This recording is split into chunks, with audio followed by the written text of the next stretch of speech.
Now, coming to section 9, restitution of conjugal rights. Restitution of conjugal rights. Restitution of conjugal rights means taking back your restitution means taking back the conjugal life.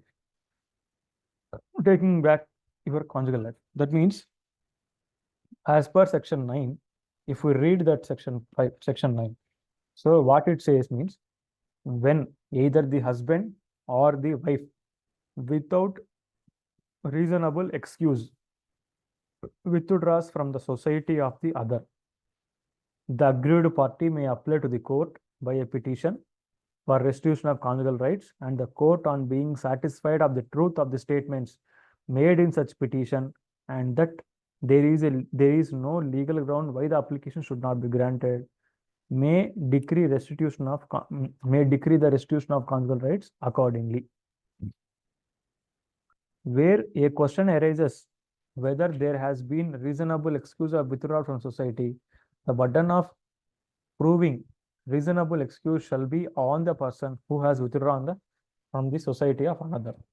Here, the society means the marriage relationship. Here, society means marriage relationship. When either the husband or the wife, in here we can see an example. We can understand this section from an example. So A is a husband.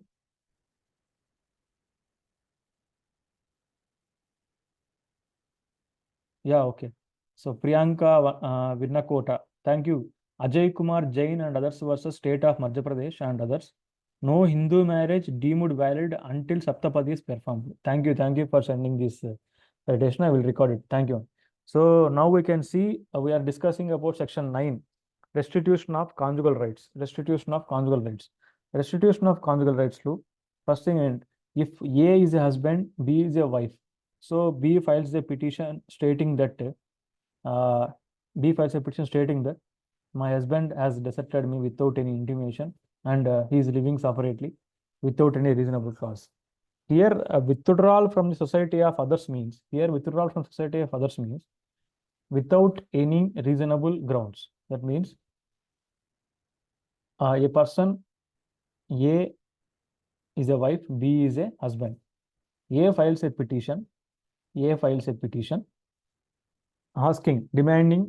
demanding her husband to take her back to the conjugal life.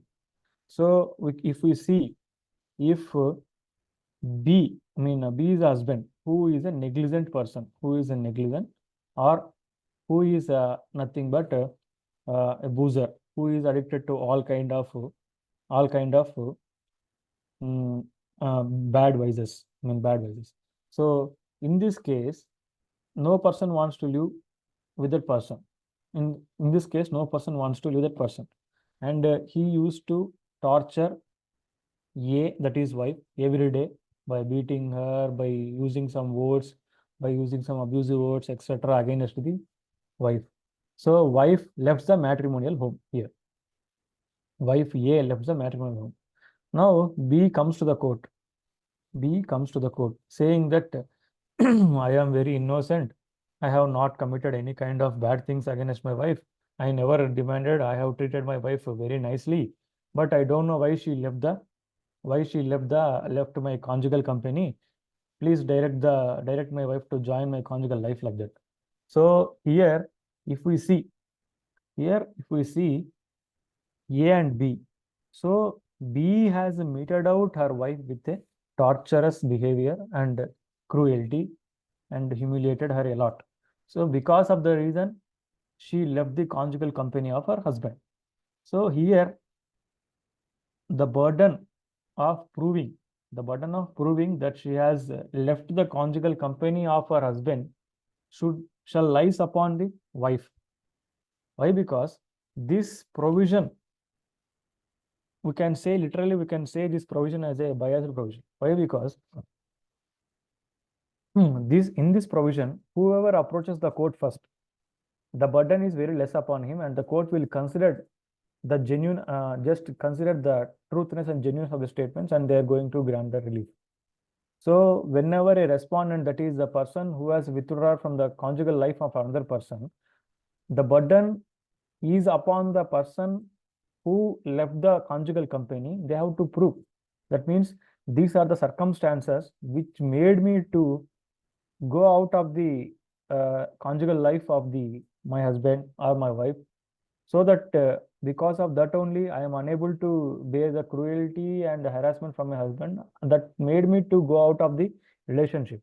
That is the reasonableness that has to show by the person who left the conjugal company.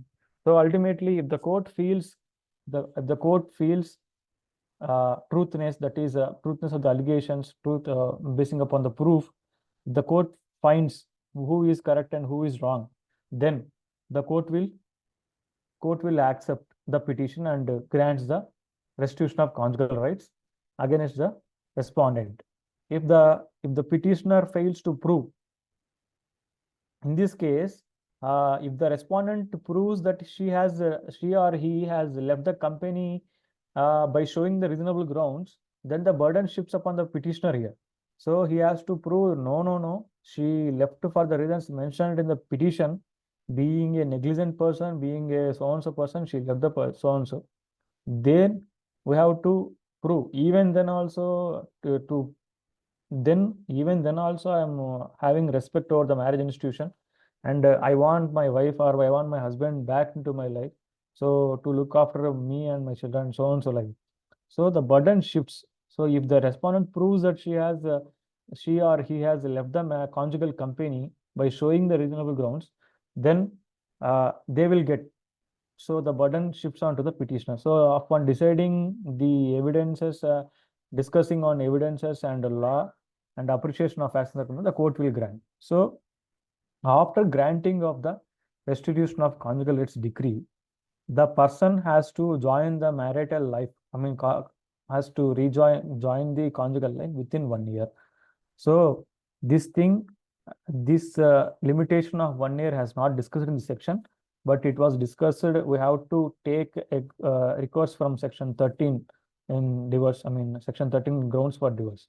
Why? Because if a person fails to join the matrimonial life, that is conjugal life of the petitioner within 1 year from the court decree, so it will amount to the contempt, and it can be a ground for taking a divorce. So even if you want the decree to be executed against them, then we have to take the recourse of civil law. Code of civil procedure, execution of decrees relating to the matrimony. That will be discussed in order 21.